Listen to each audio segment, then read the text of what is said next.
Chapter 116. On Hanzhong roads, Zhong Hui divides the army. In Dingjun mountain, the martial lord shows his apparition. The words whispered in the ear of Shao Ti proved Sima Zhao's subtlety.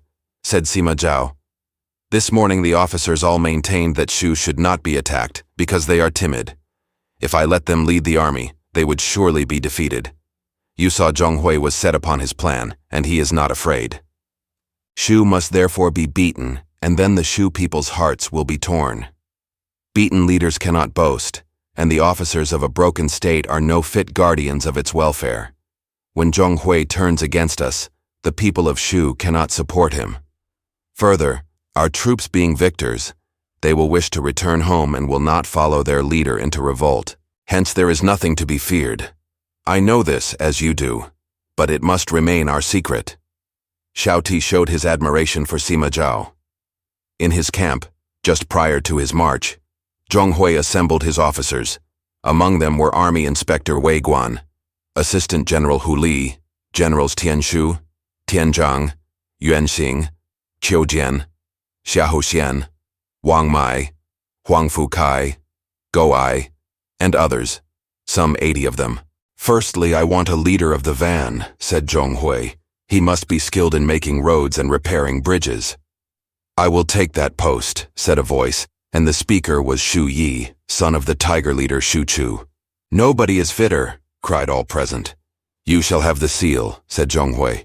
"You are lithe and strong and have the renown of your father to maintain. Beside, all your colleagues recommend you.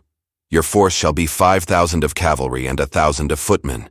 You are to march into Hanzhong in 3 divisions. The center you will lead through the Xi Valley, the other 2 passing through the Luo and Ziwu valleys. You must level and repair the roads, put the bridges in order, bore tunnels, and break away rocks. Use all diligence, for any delay will entail punishment." Shu Yi was told to set out immediately, and his chief would follow with 100,000 troops. In West Valley land, as soon as Deng Ai received his orders to attack Shu, he sent Sima Wang to keep the Qiangs in check. Next, he summoned Zhuge Shu, imperial protector of Yongzhou, Wang Qi, governor of Tianshui, Qian Hong, governor of Longxi, and Yang Xin, governor of Jincheng, and soon soldiers gathered in the West Valley land like clouds. One night, Deng Ai dreamed a dream wherein he was climbing a lofty mountain on the way into Hanzhong. Suddenly a spring of water gushed out at his feet and boiled up with great force so that he was alarmed. He awoke all in a sweat and did not sleep again, but sat awaiting the dawn. At daybreak he summoned his guard Xiao Yuan, who was skilled in the Book of Changes, told him the dream, and asked the interpretation. Xiao Yuan replied, "According to the book, water on a mountain signifies the diagram Jian, whereunder we find that the southwest augurs well, but the northeast is unpropitious. Confucius said of Jian that it meant advantage in the southwest, that is, success, but the northeast spelt failure, that is, there was no road. In this expedition, General, you will overcome Shu, but you will not have a road to return." Deng Ai listened, growing more and more sad as the interpretation of his dream was unfolded. Just then came dispatches from Zhong Hui asking him to advance into Hanzhong together. Deng Ai at once sent Zhuge Shu with 15,000 troops to cut off Jiang Wei's retreat, and Wang Qi was to lead 15,000 troops to attack Tazhong from the left. Qian Hong was to march 15,000 troops to attack Tazhong from the right, and Yang Xin with 15,000 troops was to block Jiang Wei at Gansong. Deng Ai took command of a force to go to and fro and reinforce whatever body needed help. Meanwhile, in the camp of Zhong Hui, all the officials came out to see him depart. It was a grand sight, the gay banners shutting out the sun, breastplates and helmets glittering. The soldiers were fit and the horses in good condition. They all felicitated the leader. All save one, for advisor Liu Shi was silent. He smiled grimly. Then Grand Commander Wang Xiang made his way through the crowd and said, "Do you think these two, Zhong Hui and Deng Ai, will overcome Shu?" Said Liu Shi, sighing, "With such brave soldiers and bold leaders and their talents, they will overcome Shu certainly. Only I think neither will ever come back." "Why do you say that?" But Liu Shi did not reply. He only smiled, and the question was not repeated. The armies of Wei were on the march when Jiang Wei heard of the intended attack. He at once sent up a memorial. Your Majesty need to make defensive arrangements by commanding Zhang Yi, left commander of the flying cavalry, to guard the Yangping Pass, and Liao Hua, right commander of the flying cavalry, to guard the Yinping Bridge in Yinping. These two places are the most important points upon which depend the security of Hanzhong. Send also to engage the help of Wu. I, thy humble servant, shall gather soldiers in Tazhong, ready for the march. That year in Shu, the reign style had been changed from wonderful sight the 5th year to joyful prosperity, the 1st year, AD 263. When the memorial of Jiang Wei came to the latter ruler, it found him as usual amusing himself with his favorite Huang Hao. He read the document and said to the eunuch, "Here Jiang Wei says that the Wei armies under Deng Ai and Zhong Hui are on the way against us. What shall we do?" "There is nothing of the sort. Jiang Wei only wants to get a name for himself, and so he says this. Your Majesty need feel no alarm, for we can find out the truth from a certain wise woman I know. She is a real prophetess. May I call her?" The latter ruler consented, and a room was fitted up for the seance. They prepared therein incense, flowers, paper, candles, sacrificial articles, and so on. And then Huang Hao went with a chariot to beg the wise woman to attend upon the latter ruler. She came and was seated on the dragon couch. After the latter ruler had kindled the incense and repeated the prayer, the wise woman suddenly let down her hair, dropped her slippers, and capered about barefoot. After several rounds of this, she coiled herself up on a table.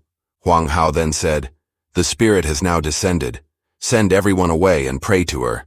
So the attendants were dismissed, and the latter ruler entreated the wise woman. Suddenly she cried out, "I am the guardian spirit of the West Riverland. Your Majesty rejoices in tranquility. Why do you inquire about other matters?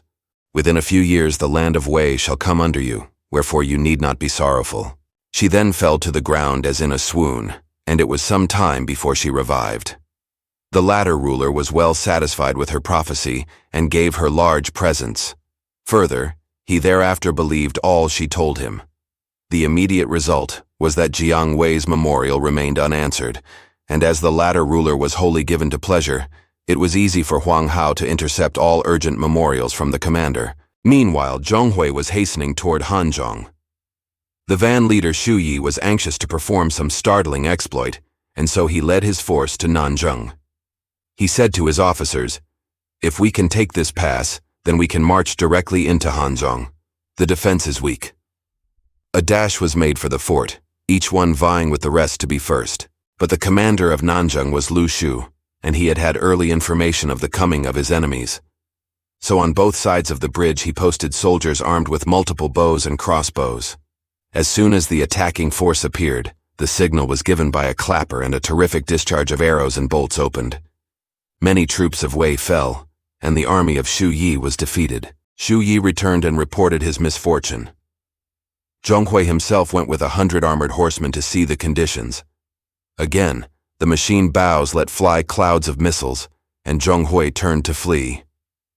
Lu Shu led out 500 troops to pursue. As Zhong Hui crossed the bridge at a gallop, the roadway gave, and his horse's hoof went through so that he was nearly thrown. The horse could not free its hoof, and Zhong Hui slipped from his back and fled on foot. As he ran down the slope of the bridge, Lu Shu came at him with a spear, but one of Zhong Hui's followers, Sun Quan by name, shot an arrow at Lu Shu and brought him to the earth.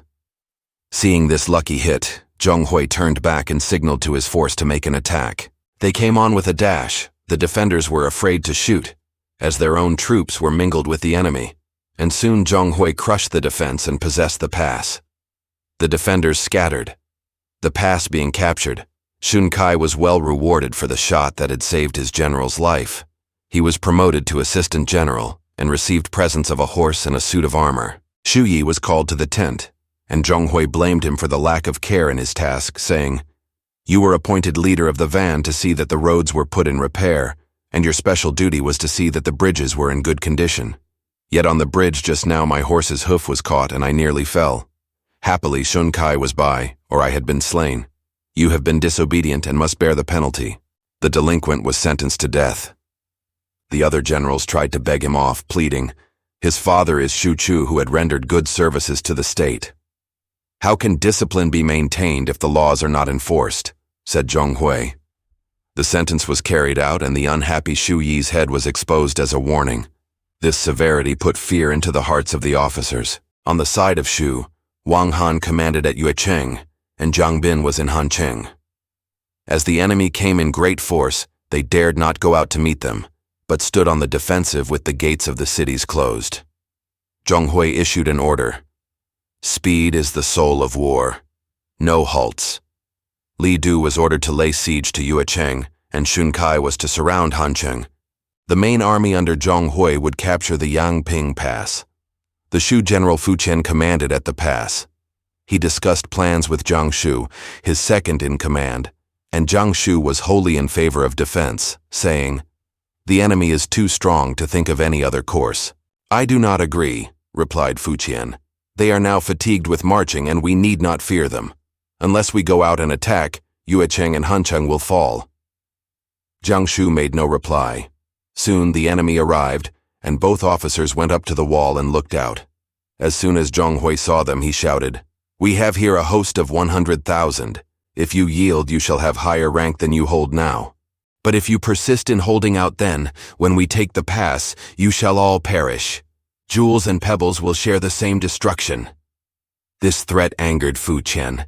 He bade Zhang Shu guard the walls, and he went down to give battle, taking 3,000 troops.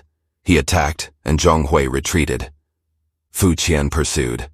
But soon the army of Wei closed up their ranks and counterattacked. Fu Qian turned to retire, but when he reached his own defenses, he saw they flew the flags of Wei. The banners of Shu had gone. "I have yielded," cried Zhang Shu from the ramparts. Fu Qian shouted angrily, "Ungrateful and treacherous rogue! How can you ever face the world again?" But that did no good. Fu Qian turned to go once more into the battle.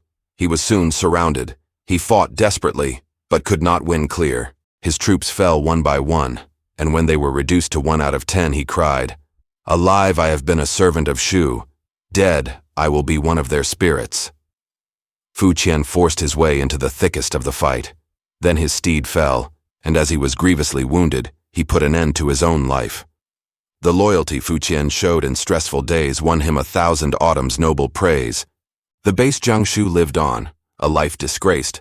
One would prefer the death that Fu Qian faced. With the Yangping Pass falling into the hands of Zhong Hui were great booty of grain and weapons. He feasted the army, and that night they rested in the city of Yangan. However, the night was disturbed by sounds as of people shouting, so that Zhong Hui got up and went out thinking there must be an attack. But the sound ceased, and he returned to his couch. However, he and his army could not sleep. Next night the same thing happened, shoutings in the southwest. As soon as day dawned, scouts went out to search, but they came back to say they had gone 3 miles and found no sign of any Shu soldier. Zhong Hui did not feel satisfied, so he took 100 cavalrymen and rode in the same direction to explore. Presently they happened upon a hill of sinister aspect overhung by angry clouds, while the summit was wreathed in mist. "What hill is that?" asked Zhong Hui, pulling up to question the guides. "It is known as the Dingjun Mountain," was the reply. "It is where Xiaohu Yuan met his death." This did not sound cheering at all, and Zhong Hui turned back to camp greatly depressed. Rounding the curve of a hill, he came full into a violent gust of wind, and there suddenly appeared a large body of horse coming down the wind as if to attack. The whole party galloped off panic-stricken, Zhong Hui leading the way. Many generals fell from their steeds. Yet when they arrived at the pass, not a man was missing, although there were many with bruises and cuts from the falls, and many had lost helmets. Everyone had seen phantom horsemen, who did no harm when they came near, but melted away in the wind. Zhong Hui called the surrendered General Jiang Shu and asked, "Is there any temple to any supernatural being on the Dingjun mountain?" "No," replied he. "There is nothing but the tomb of Zhuge Liang." "Then this must have been a manifestation of Zhuge Liang," said Zhong Hui. "I ought to sacrifice to him." So he prepared presents and slew an ox and offered sacrifice at the tomb, and when the sacrifice had been completed, the wind calmed and the dark clouds dispersed. There followed a cool breeze and a gentle shower, and the sky cleared. Pleased with the evidence of the acceptance of their offerings, the sacrificial party returned to camp. That night, Zhong fell asleep in his tent, with his head resting on a small table. Suddenly a cool breeze began to blow and he saw a figure approaching clad in Taoist garb, turban, feather fan, white robe of Taoist cut bound with a black girdle. The countenance of the figure was as refined as jade, the lips a deep red and the eyes clear. The figure moved with the calm serenity of a god. "Who are you, sir?" asked Zhong, rising. "Out of gratitude for your kindly visit this morning, I would make a communication. Though the Hans have declined and the mandate of the Eternal cannot be disobeyed, yet the people of the West, exposed to the inevitable miseries of war, are to be pitied. After you have passed the frontier, do not slay ruthlessly." Then the figure disappeared with a flick of the sleeves of its robe, nor would it stay to answer any questions. Zhong awoke and knew that he had been dreaming, but he felt that the spirit of Zhuge Liang, the martial lord, had visited him, and he was astonished. He issued an order that the leading division of his army should bear a white flag with 6 words plainly written thereon: "Secure the state, comfort the people," so that all might know that no violence was to be feared. If anyone was slain wantonly, then the offender should pay with his own life. This tender care was greatly appreciated, so that the invaders were welcomed in every step. Zhong soothed the people, and they suffered no injury. Jiang Wei at Hanzhong heard of the invasion and wrote to his 3 generals, Zhang Yi, Liao Hua, and Dong Jue, to march against the enemy, while he prepared to repulse them if they came to his station. Soon they came, and he went out to encounter them. Their leader was Wang Qi, governor of Tianshui. When near enough, Wang Qi shouted, "Our forces are numbered by millions, our generals by thousands. 200,000 are marching against you, and Chengdu has already fallen. In spite of this you do not yield, wherefore it is evident you do not recognize the divine command." Jiang Wei cut short this tirade by galloping out with his spear set. Wang Qi stood 3 bouts and then fled. Jiang Wei pursued, but 7 miles away he met a cohort drawn up across the road. On the banner he read, "Qian Hong, governor of Longxi." "Dead rat. No match for me," said Jiang Wei, smiling. Despising this antagonist, he led his army straight on, and the enemy fell back. He drove them before him for 3 more miles, and then came upon Deng Ai. A battle at once began, and the lust of battle held out in the breast of Jiang Wei for a score of bouts. But neither could overbear the other. Then in the Shu rear arose the clang of gongs and other signs of coming foes. Jiang Wei retired the way he had come, and presently one came to report. "The governor of Jincheng Yangxin has destroyed the camps at Gansong." This was evil tidings. He bade his generals keep his own standard flying and hold Deng Ai while he went to try to recover the camps. On the way he met Yangxin, but Yangxin had no stomach for a fight with Jiang Wei and made for the hills. Jiang Wei followed till he came to a precipice, down which the enemy were hurling boulders and logs of wood so that he could not pass. Jiang Wei turned to go back to the battlefield he had just left, but on the way he met the defeated Shu army, for Deng Ai had crushed his generals. Jiang Wei joined them, but was surrounded by the Wei forces. Presently, he got clear with a sudden rush and hastened to the great camp. Next came the news. Zhong has defeated the Yangping Pass, Jiangshu has surrendered, while Fuqian has fallen in the field. Hanzhong is now in the possession of Wei. Wang Han of Yucheng and Zhang Bian of Hancheng has also opened their gates and yielded to the invaders at the loss of Hanzhong. Hu Ji has gone to Chengdu for help.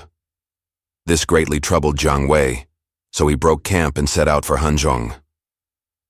That night the Shu army reached the frontier river pass. An army under Yangxin barred his way, and again Jiang Wei was forced to fight. He rode out in a great rage, and as Yangxin fled he shot at him thrice, but his arrows missed. Throwing aside his bow, he gripped his spear and set off in pursuit, but his horse tripped and fell, and Jiang Wei lay on the ground. Yangxin turned to slay his enemy now that he was on foot, but Jiang Wei thrust Yangxin's horse in the head. Other Wei troops came up, rescued Yangxin. Mounting another steed of his follower, Jiang Wei was just setting out again in pursuit when they reported that Deng Ai was coming against his rear. Realizing that he could not cope with this new force, Jiang Wei collected his troops in order to retreat into Hanzhong. However, the scouts reported, Zhuge Shu, Imperial Protector of Yongzhou, is holding Yinping Bridge, our retreat path. So Jiang Wei halted and made a camp in the mountains. Advance and retreat seemed equally impossible. He cried in anguish, "Heaven is destroying me." Then said Ning Sui, one of his generals, "If our enemies are blocking Yinping Bridge, they can only have left a weak force in Yongzhou. We can make believe to be going thither through the Konghan Valley, and so force them to abandon the bridge in order to protect the city. When the bridge is clear, you can make a dash for Saber Pass and plan for a recapture of Hanzhong."